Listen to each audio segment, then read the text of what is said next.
Hello my YouTube family, কেমন আছো তোমরা? আজকে তোমাদের সামনে আমি একটা বেবি হেয়ার কাট নিয়ে এসেছি। অনেক বেবিদেরই হেয়ার কাট করতে গিয়ে দেখি যে হেয়ারটা ভীষণ পাতলা হয়ে যায় সামনের দিকে, মানে ফ্রন্ট সাইডের যে হেয়ারটা থাকে না, সেটার লাইনটা অনেকটা পেছনের দিকে চলে আসে, ফ্রন্ট হেয়ার লাইনটা।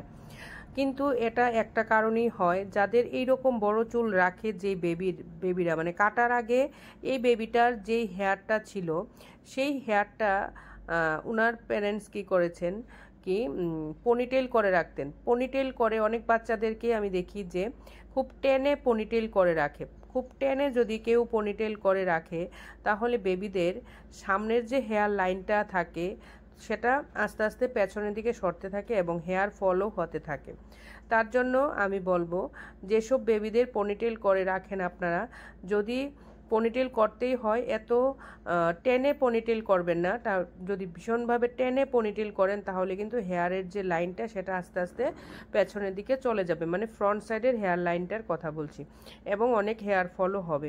তার জন্য সময়ে সময়ে আপনারা হেয়ারটাকে অবশ্যই ট্রিমিং করাবেন এবং উইকলি, যে বাচ্চাদের হেয়ার ফল বেশি হয়, উইকলি আপনারা অবশ্যই উইকে 2 days বা 3 days আপনারা হেয়ার অয়েল মাসাজ করিয়ে দেবেন।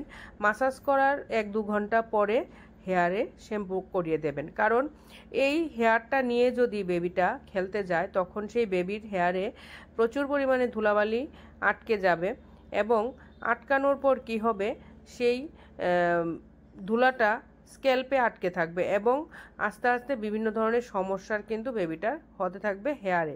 তার জন্য অবশ্যই হেয়ারে অয়েল লাগানোর 1 ঘন্টা বা 2 ঘন্টা পরে আপনারা অবশ্যই হেয়ারটা ভালো করে ওয়াশ করে নেবেন এবং খুব ভালো একটা হেয়ার অয়েল অবশ্যই লাগাবেন।